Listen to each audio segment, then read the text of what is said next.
Aparte, uno de los analistas políticos más lúcidos de la República Argentina, a quien leemos todos los domingos, me estoy refiriendo a Mario Weinfeld, hablando de que el letrista no se olvide, alguien que le pone letra a la realidad. Mario, ¿cómo te va? Muy buen día. Cintia Taviano, Roberto Caballero, Pablo Caruso, Marcelo Manuel, te saludan aquí en el Pase de Radio Colonia. Hola, ¿cómo están? ¿Cómo están? Gracias por llamar. No, por favor.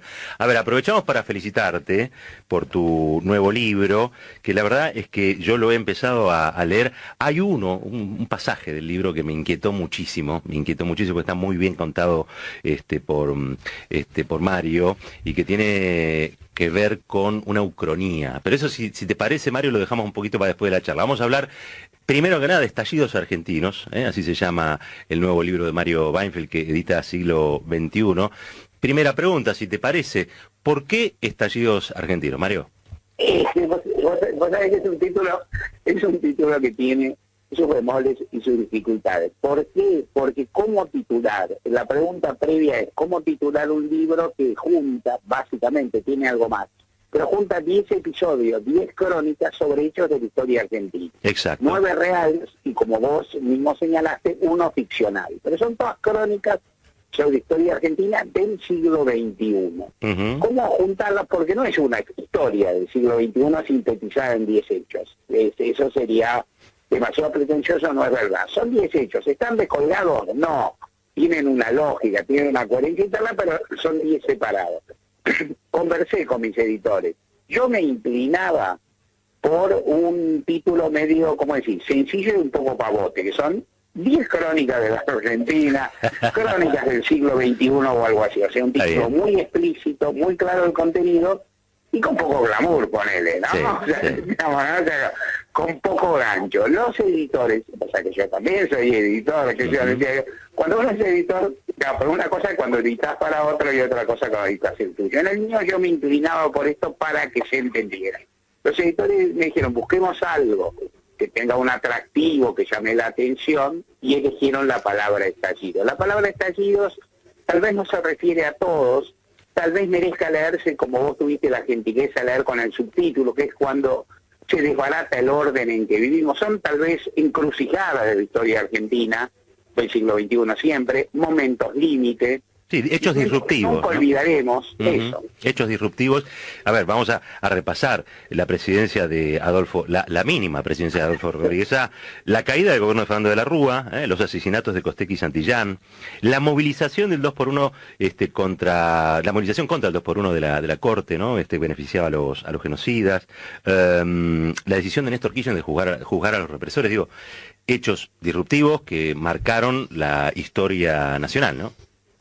Así es, o sea, son momentos que en general muchísimas personas, en particular las que son un poco politizadas, recuerdan, son importantes, y mi intención fue escribir crónicas que ampliaran lo que tal vez un lector o una lectora conociera de antemano. O sea, vos podrías decir, vos, que por ejemplo, un lector, un tipo de lector del que uno apunta, decir, bueno, yo la presidencia de Rodríguez Sá, decirme mi autor, yo la conozco, y decir, ¿qué me ofreces?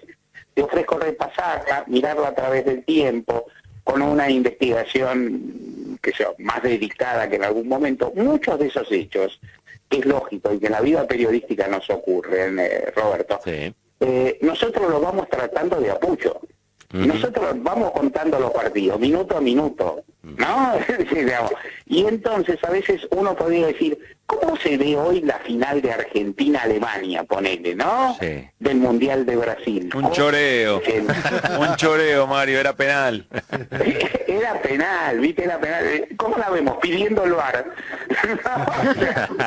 Pidiendo o sea, el no VAR. todos los argentinos, ¿qué pedimos ahora? Llorando en el bar. Sí, tal cual, en el otro bar, tal cual. En el otro VAR, en ese mundial que hubiera VAR, ¿viste? Que hubiera VAR y un referí que fuera a consultarlo. Entonces, repasar todos esos hechos, releerlos, por cierto, una mirada actual, pero también con mucha investigación. Tal vez una de las cosas, uno de los gustos que me di, es investigar más los hechos que lo que hago habitualmente. Viste que los analistas políticos entramos y salimos de los hechos. Sí, sí. Y que en la lógica de por ahí de los diarios, muchos de nuestros colegas son nuestros ojos y nuestros oídos. Yo a veces lo digo, ¿no? Es decir, Adriana Meyer en el diario investiga más los casos de Maldonado y Nahuel, que también figuran en mi libro. Tú, Colman e Irina van al detalle de las causas judiciales, que por ahí yo no voy tanto. En este caso me metí en todo eso, me entretuve mucho, investigué mucho y traté de mezclar mucho dato con, por cierto, una visión histórica que en muchos sentidos uno ¿qué piensa de algunos hechos? Tiene una posición definida, pero también una relectura. Muy interesante, Mario, lo que estás contando, porque es casi el paraíso de quienes trabajamos en la gráfica, poder profundizar, correrse de, bueno, en tu caso es una columna dominical, de todas maneras, no deja en esta perspectiva del libro de ser una detrás de la otra. Ahora, es ineludible de todas maneras que te pregunte, justamente hablando de hechos históricos y de la ponderación que se tiene, ¿cuál ha sido tu reflexión a partir de los dichos de Oscar Aguad? Sí, imposible de no hacerlo. Un momento muy convulsivo que me parece que va a ser muy rico y que también se está desarrollando.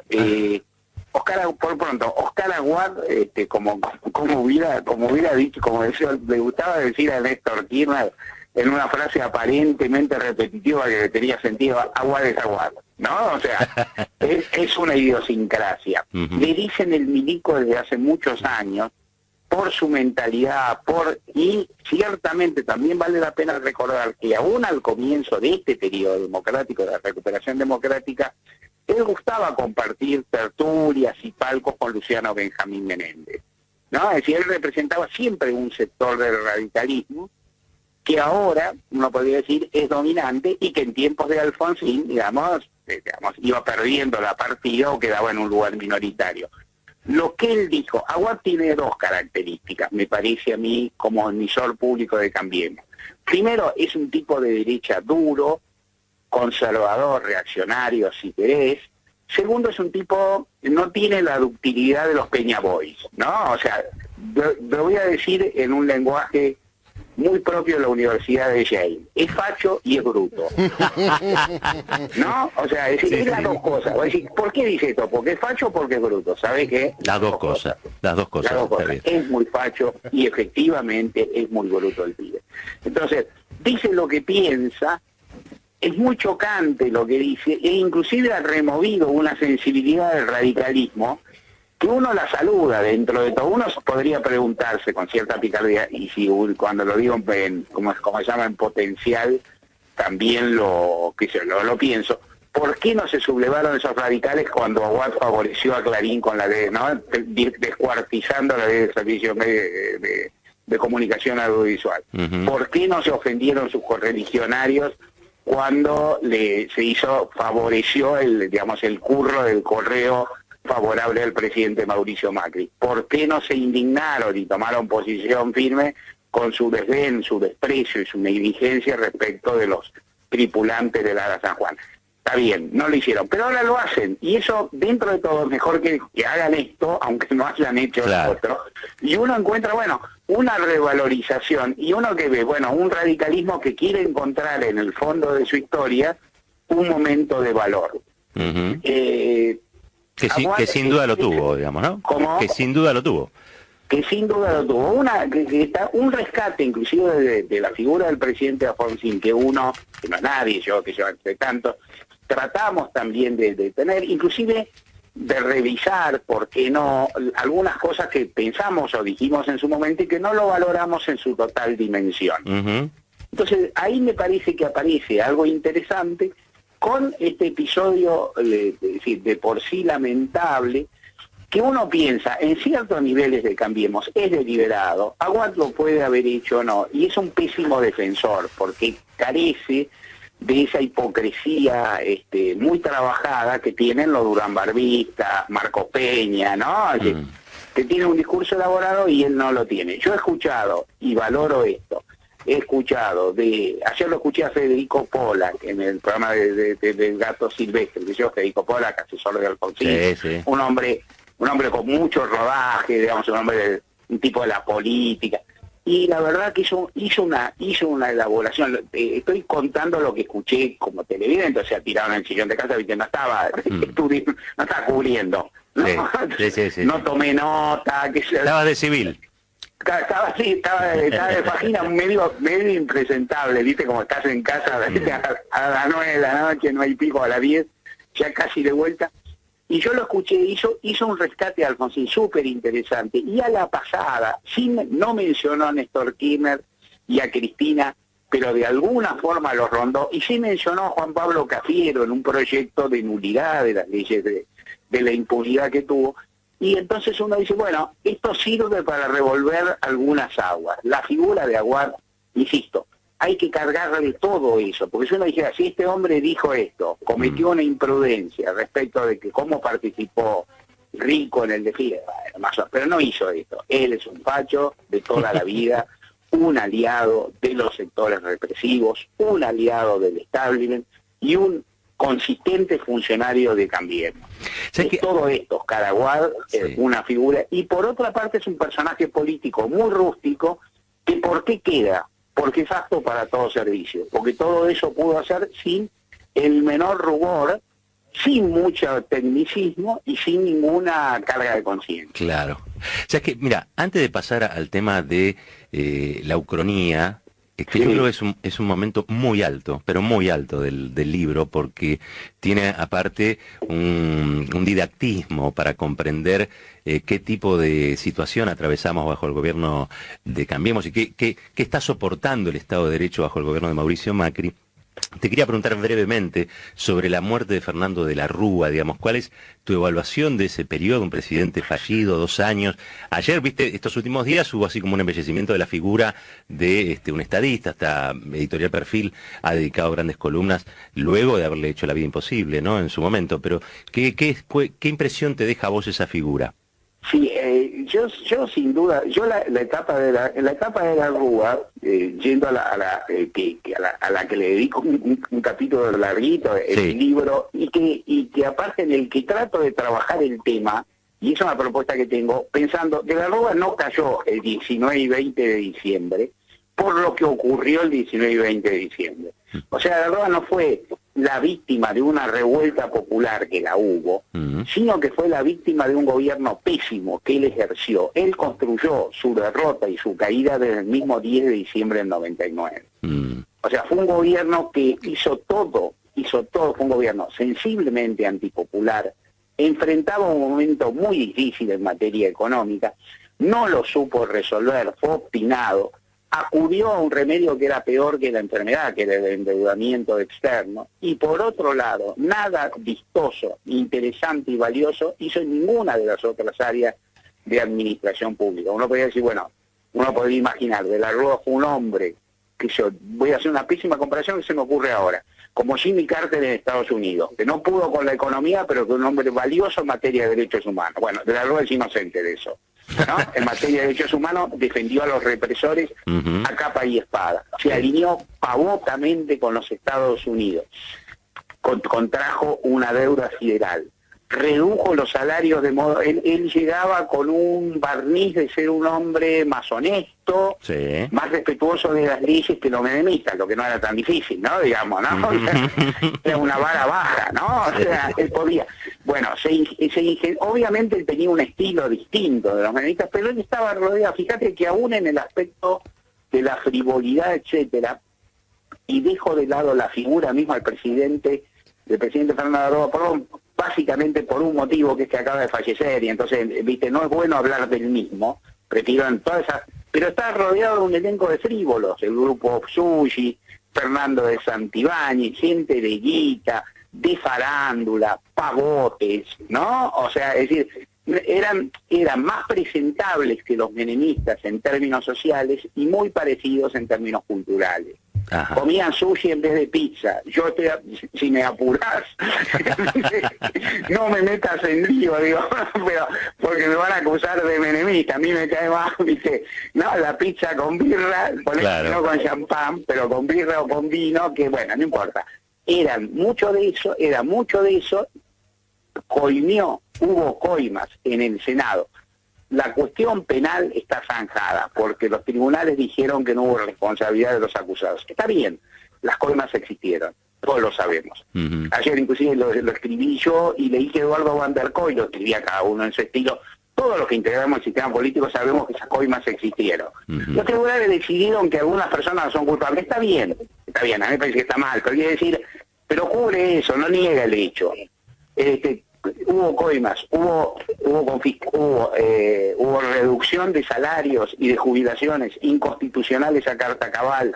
La ley Banelco tiene dos facetas espantosas, que son obviamente las coimas mismas y la otra es su contenido, una ley tremenda. Y a la hora de la verdad, cuando se produjo la insurrección popular, el hombre decretó el estado de sitio y no tuvo empacho en consentir, por lo menos, porque uno no sabe lo que pasa del todo ahí en Palacio, en consentir la represión.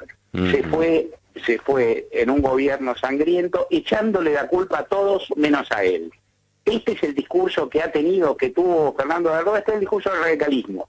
Me derrocaron los peronistas, me derrocó, sí. O sea, inclusive hay un personaje anecdótico que ahora está un poco en campaña, pues bueno, pues está tratando de recuperar Moreno, que es Mariano Weiss, aunque no es el candidato, a quien también se acusa poco más, de la Rúa siempre lo acusa. Moreno encabezó una movilización que partió de su ciudad porque la gente estaba muy enloquecida, y él se puso al frente, inclusive ha pedido de alguna figura, creo que de un obispo, de un sacerdote, no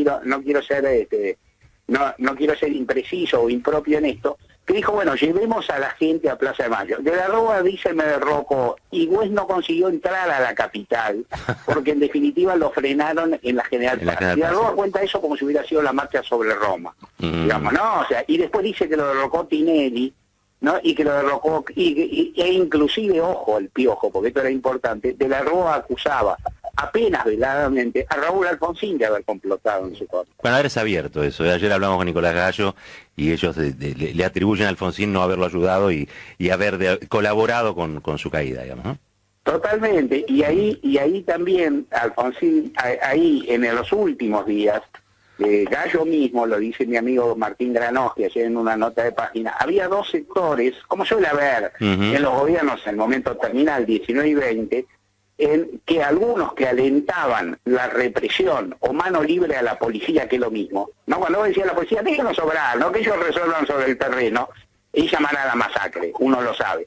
Había sectores que movían, y había sectores, inclusive en ese momento yo escribí, y ahora volví a escribir, porque lo conocía por fuentes, figuras como Alberto Rodríguez Llobarini, que a mí me caía mal, digamos, un hombre, no decir, digamos, en términos políticos y demás, más allá de un tipo que era ascético, ¿no? Es decir, un tipo que lo formal austero, no tenía muchas críticas, pero bueno, yo tenía muchas diferencias ideológicas, pero a la hora de la hora, él fue uno de los que trató de poner paños fríos, de convencer al presidente de que frenara la matanza y de convencerlo de que renunciara. Eso también debe ser valorizado ahí y puesto en valor. La figura, no hay como rescatar la figura de Fernando de la Rúa, y ojo al Piojo. Cuando los radicales dicen esto, en el fondo ahí renace una disputa histórica que hubo y que tal vez podría contarse así, entre Alfonsín y de la Rúa, por, ¿cómo decir?, la hegemonía en el radicalismo de 1983. Esa historia se podría contar, Roberto. Está buena. Alfonsín y de la Rúa siempre compitieron de alguna forma, y uno claramente entiende que el presidente Alfonsín fue el mejor de los dos. Ahí tenés material para un nuevo libro, Mario, la última. Ya te puedes poner a trabajar en el próximo. La última, que tiene que ver con recordar que De la Rúa comunicacionalmente fue construido con la lógica del marketing, ¿no? Fue la primera vez que estuvimos ahí a Guya participando, así que tenés 2 minutos nada más, y yo sé que lo podés hacer. ¿Cómo analizás esta embrionaria campaña electoral? Esta embrionaria campaña electoral enfrenta a básicamente, hay dos fuerzas que tienen posibilidades de llegar a la Casa Rosada. Expresan dos proyectos posibles de país. Esta es uno podría decir, la virtud o la característica de estas elecciones. No son elecciones vanas, no son banales, no todo es lo mismo, hay diferencias importantes. Segunda verdad, hay un oficialismo que es muy útil, muy hábil para hacer campaña y que ahora cuenta con todos los recursos del Estado. Entonces es un rival muy riesgoso en campaña. Yo creo, aparte, que es muy inescrupuloso, no inventé nada, que es muy inescrupuloso y que hay que mirar muy bien todo lo que hace. Todo lo que hace hay que estar muy pendiente de todas sus acciones y tener capacidad de reaccionar. El Frente de Todos, que tiene una propuesta superadora, que inclusive ha hecho una jugada interesantísima de Cristina Fernández de Kirchner, retrocediendo en su candidatura y digamos y poniendo a Alberto Fernández como candidato, me parece que tiene que ir encontrando un discurso que tenga más nítido lo que tiene ahora la propuesta de futuro. Por decirlo de alguna manera, la propuesta de futuro no debe ser solamente señalar que el presente es horrible, cosa que es sencilla y que lo es, y que el pasado fue mejor, sino también cómo se llega a un futuro de salida, de desahogo y demás, de alivio respecto de la situación actual. Eso no es sencillo. El macrismo propone todo el tiempo discusiones agresivas y distractivas. Es muy difícil salirse de eso. ¿Cómo haces? Del lugar de Axel Kicillof o Alberto Fernández, que dicen que sos comunista, que sos esto, que sos lo otro, narcotráfico. Pero yo creo que de todas formas hay que tener la capacidad de salirse de eso e ir a los dos núcleos, que son el señalamiento del presente horrible y también el señalamiento de cómo se va a ir saliendo de eso. Bien. Estamos hablando con Mario Weinfeld, hablando de su libro, Estallidos Argentinos. En 10 crónicas de episodios del pasado reciente, él describe cómo se hace política en la Argentina, cómo se tramitan las crisis, cómo participa la sociedad. Algunos de los capítulos hablan de la presidencia de Rodríguez Sá, la caída del gobierno de la Rúa, los asesinatos de Costecchi y Santillán, la movilización del 2x1. Bueno, todo eso vayan a buscar el libro, pero, yo les voy a recomendar puntualmente un capítulo y que tiene que ver con una ucronía. Y se titula Cuando Kirchner aplicó la doctrina Irursum. 3 expresidentes presos, la dictadura populista. Yo recomiendo esa lectura. Vayan ya hoy a buscar el libro de Mario Weinfeld, porque aparte se está agotando. Si le preguntan de qué editorial es, Editorial Siglo XXI, pero aparte lo van a ver porque está entre los libros más vendidos. Y en este punto yo creo que el libro vale por todo, pero este capítulo en especial le da el alma, y es que él describe cómo hubiera sido el gobierno de Néstor Kirchner si hubiera aplicado las mismas políticas persecutorias que aplica hoy el macrismo. Digo bien, ¿no, Mario? Sí, claro, y sí, muy bien, lo resumí formidablemente. Se me fue ocurriendo. En realidad no era el primero que había pensado, y cuando empecé el libro no había pensado. Se me ocurrió. Como cuento todo en tono de crónica, y quise poner un capítulo que es un poco prescriptivo, que quiere decir, ojo, que quienes persiguen a sus opositores y quienes los encarcelan y quienes violan las leyes no son los nacionalpopulares, sino las derechas. En vez de decir esto y pararme en un púlpito, se me ocurrió que por ahí era mejor contarlo desde una historia que no sucedió, ponerle mucha ironía, jugar un poco con la burla, un rato tratar de disfrazarme mal, que no puedo, pero de Roberto Fontana, o sea, pensar cómo hubieran hecho para sacar de su casa a Menem en pijama, cómo hubieran metido una retroexcavadora en Anillaco, o en las propiedades de Eduardo Duhalde. ¿Por qué hice esto? Bueno, quise contar esto a través de una historia que no sucedió, en un sentido, que esa historia pudo haber sucedido. O sea, si Néstor Kirchner, en el momento de auge de su poder, hubiera resuelto buscar la complicidad de los jueces federales para encarcelar al adversario, lo hubiera podido hacer, porque tenía mucho poder y mucha anuencia social. No nos cuente más, Mario, hay que ir a buscar el libro. Ya está. No lo quiso hacer, que es lo importante. Insisto, el alma de este libro de Mario Weinfeld, el nuevo libro Estallidos Argentinos, creo que hay que buscarlo ahí, porque aparte, a partir de un uso del grotesco y del expertise narrativo que tiene Mario, creo que vale muchísimo la pena. Solo por eso. Después se van a encontrar con un librazo, pero quería recomendarlo desde ese lugar. Mario, gracias por esta charla aquí en el Pase de Colonia. Gracias y bueno, y los mejores deseos para ustedes en la nueva casa. ¿Cómo están en la nueva casa? Y acá andamos, en Uruguay. Exiliados nos dijeron hoy, de exiliados de plata. Vamos cambiando de radio para no cambiar lo que pensamos, Mario. ¿Qué le vamos a hacer? Bueno, ojalá que sea acogedor y hospitalario como suele ser el Uruguay. Ojalá. Abrazo grandote. Igual para ustedes. Mario Weinfeld, este periodista lúcido, analista político, Sí, señor. Página 12 lo leen todos los domingos y además este libro, insisto, Estallidos Argentinos, 10 crónicas sobre episodios disruptivos de la historia nacional, pero ese capítulo de Ucronía, wow, vale todo el libro. Caballero, recién llegamos, que no nos echen, 9:31, hay que ir a las noticias, dale. Boletín de noticias aquí en Radio Colonia.